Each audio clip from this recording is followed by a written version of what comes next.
Hi, Julie Usher here with Recipes for a Sweet Life. Welcome back. Today we are decorating elaborate cast sugar containers. Cast sugar, let's talk about that a little bit. It's an ages-old technique. You most often see it in panorama eggs. You know those Easter eggs that have the little windows in them and the pictures of things going on inside? The sugar egg itself is made of cast sugar. I'm going to be talking in a whole nother video about how to cast the sugar. We're starting with already made sugar components today. You can make eggs, I love those, but I like to change things up a little bit, and today I'm making these fun little containers, which I think make great little bridal shower favors or party favors. I've got 3 here in front of me, and they're kind of evocative of those antique perfume bottles that I did in cookie form in another video. But you can shape them or color them any which way. These are actually filled with little candies. What you'll need for this project, let's talk about this. I've got the already cast sugar pieces, they're dried. You'll need basically 3 pieces for this project. Something to form the body of the vessel that's carved out. And again, in my cast sugar video, I'll talk about how to carve that out. You'll need a base, and I've got a couple of options here. These are all cast in tart pans. I think I'm going to use the smaller one, so I'll set aside the ones I'm not using. I like to visualize the project before I even begin to assemble. This will largely be an assembly and decorating video, and those look nice together. And then you'll need a piece to form the lid. And I think this piece that I've already started looks quite nice. That's not been hollowed out because it's going to be the lid. And you could hollow it out to make a little more space in the container. So you need 3 cast sugar pieces that look nice together. I'm going to do an upright fondant handle. You could also cast a sugar handle as I did on this one, but we're going to work with fondant handles, and these need to be already dry and ready to go before you start.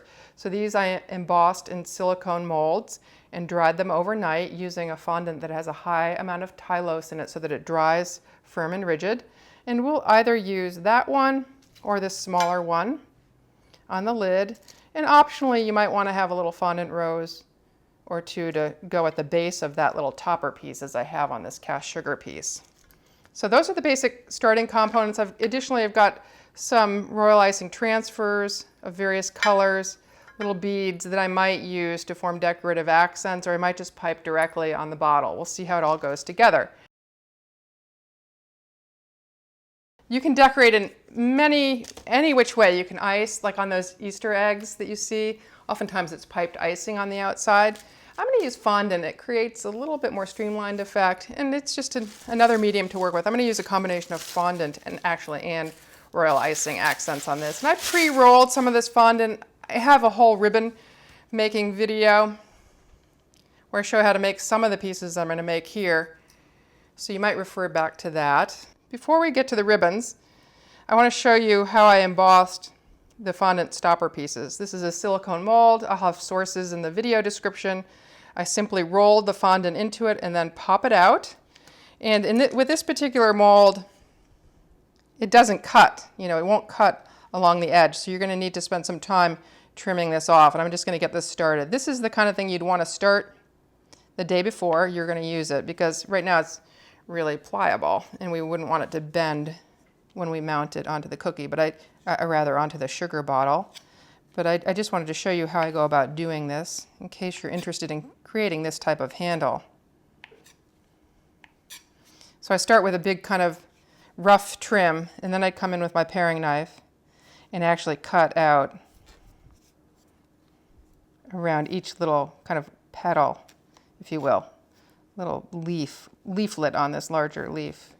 Just cutting out and then patting down any rough edges so you can see how much more cleaned up that side is versus the one I just rough cut. But go all the way around, set that aside on a piece of cardboard, move it away, and let that dry overnight. And that would be ready to mount. Now I want to talk a little bit about ribbon work, because I'm going to finish. Here's my lid. I'm going to try to replicate more or less that lid here in a slightly bigger form. So I laid strips of fondant in these little creases. And to do that, I rolled out fondant to about a number 3 setting on my pasta machine. And again, I have a whole video on ribbon work, which this basically is, if you want to refer to that. Number 3 setting is less than an eighth of an inch thick. And to cut ribbons, I want a nice clean edge to start, and then I just continue to cut on down the line. But that's the basic ribbon cutting method, and again, I have a whole video on that. We'll roll that up because we can use that for another purpose. So I've got these already cut, and I just want to stick those down. And how do I do that? If I'm sticking down a thin piece of rolled fondant as opposed to something really bulky, I like to actually glue it down with a thin royal icing. This is kind of a beadwork consistency icing so that it lies flat and there aren't lumps that appear underneath it. If I were to use a thicker icing, you'd see some lumpiness about it. And I'll use a little paintbrush to get it on and then just lie it in place. This piece is obviously long for what I need. My preferred brand of fondant for this type of work, which dries pretty fast, I'll list in the video description. So basically now I've got all my ribbons down, and the other element I've got here is this nice embossed piece. Again, this is fondant, it's been stamped, and I'm going to show you how to do this because I'm going to do it for the piece that covers the base, but for now I'm just going to stick this down. But it's been stamped with brown food coloring and then cut out with a cookie cutter. I'm going to glue this down the same way, again, something loose rather than thick so that it doesn't appear lumpy.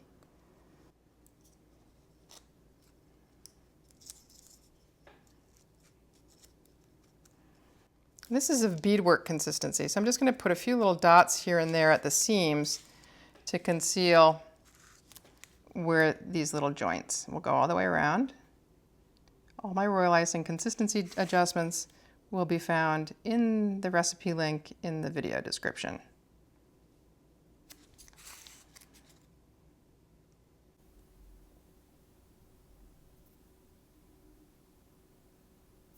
I'm going to put some more dots down here. When the dots get this low, it's good to elevate.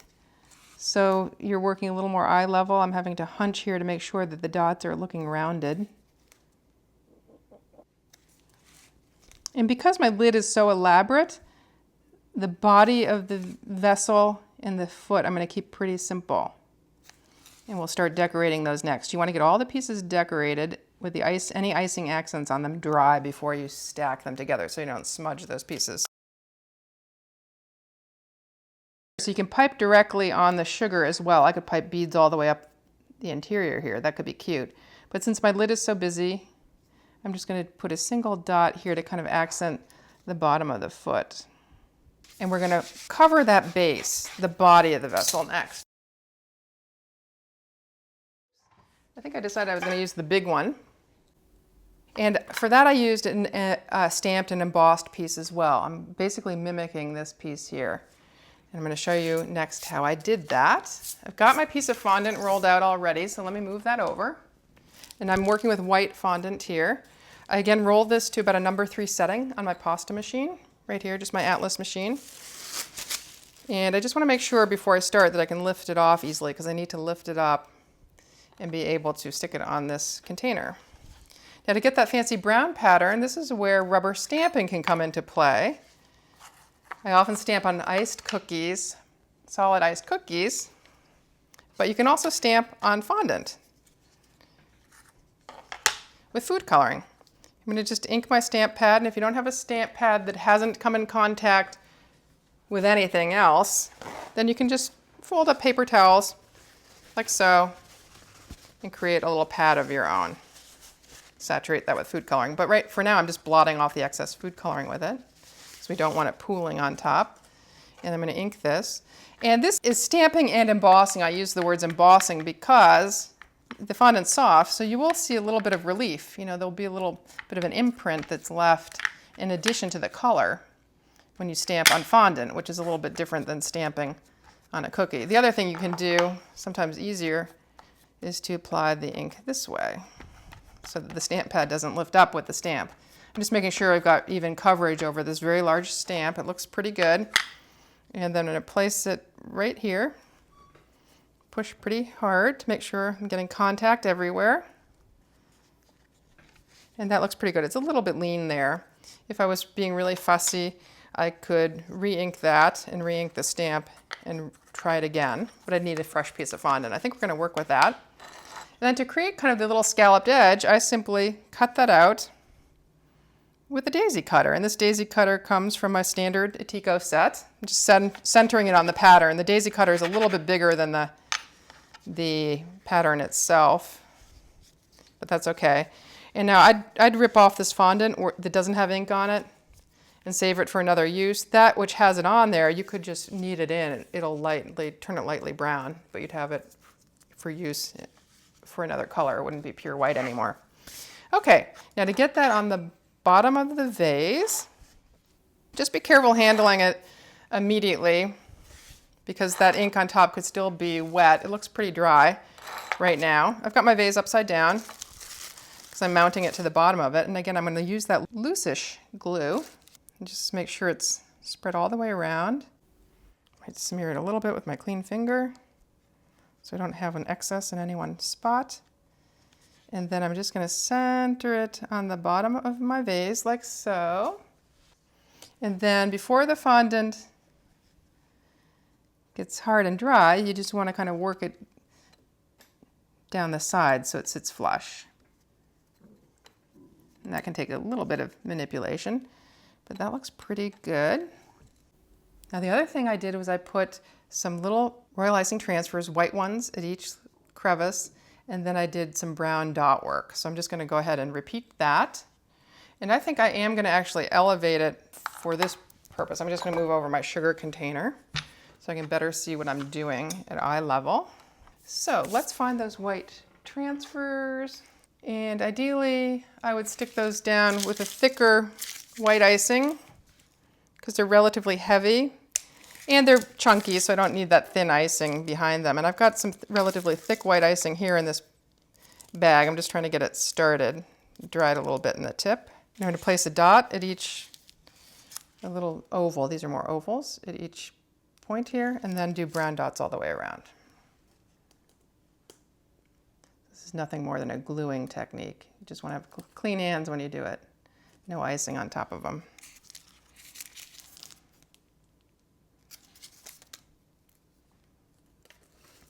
Okay, the transfers are all down. They're looking pretty uniform. Get that brown beadwork icing again. So one dot right at the tip of the white bead, and then I'm just going to outline the fondant all the way around. I'm piping right on the sugar right now, which is fine. Okay, so I'm coming around the last little scallop here.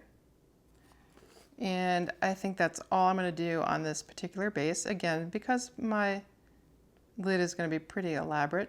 Though you could, if you wanted, you could come and decorate more up the sides, but I kind of like that. You could put another bead here and some other dots or what have you, but we'll leave it like that. Let it dry for maybe half an hour, and then we'll start assembling all the pieces together.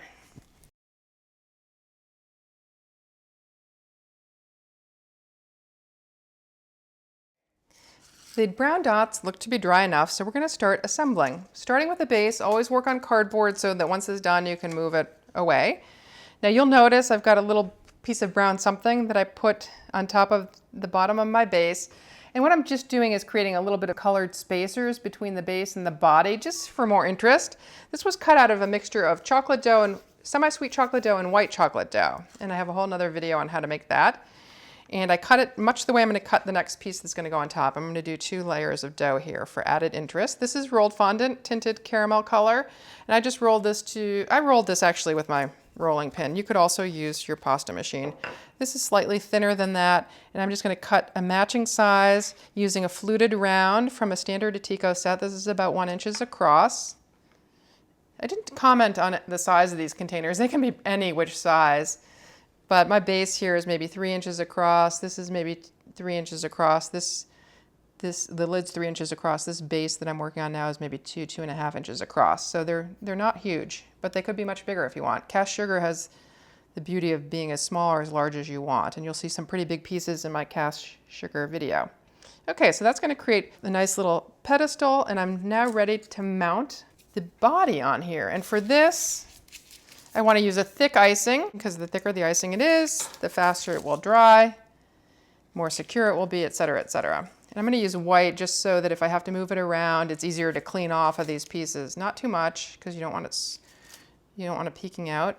And you want to make sure it's going down relatively centered. Again, this is another thing that's nice to work at eye level. But I like to put it on the wet fondant because it I push it a little bit into the fondant and that helps secure it. And you want to view it from all sides and make sure it's level. This, because it's nestled in the fondant, unlike the perfume bottles I made with cookies, it's a little more stable and easier to let dry. It's also smaller without having to prop it, but if you need to prop it, put something up against the sides to hold it in place, that's fine. That would need about an hour of drying time before I could pick it up, and I'd still pick it up from the base rather than from the top. Okay, so let's move on to how I'm going to do the lid for this. Here's the piece that I started. And again, I think it's handy to have a little piece of fondant to stick the handle into. I'm going to either put this handle there, it's kind of big, or this one. And I think I prefer the bigger one. We'll see if we can get that upright, but it's handy to have a little disc of fondant or dough there to stick it into for all the reasons that you saw on the other piece here. I don't think I want to use the caramel color though because it matches the handle too much. So we're going to move back to this brown, dark brown dough. I'm going to roll a little bit out and just create a little plug of that to stick the handle into. You want to make sure you're rolling pretty evenly. And I don't think I need it that big. Certainly no bigger than that. Let's see what that looks like. This is again from the standard Etico set. And to push these pieces out without putting a dent in them, this dough is really soft, so I did dent it, but oftentimes I'll use a soft brush to do that. I got a dent in that, we'll flatten it out. And I'm going to stick that down here with my white icing. Oops. I don't like that little piece of white there. Let's try to get that off before that sets in there. Okay, and then I'm going to turn to my caramel colored glue to put this piece down so that it's less likely to show.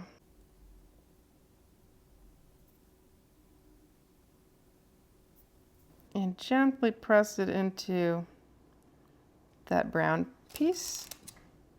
This is pretty tall, so it may require some propping. Let me just clear off that extra glue first.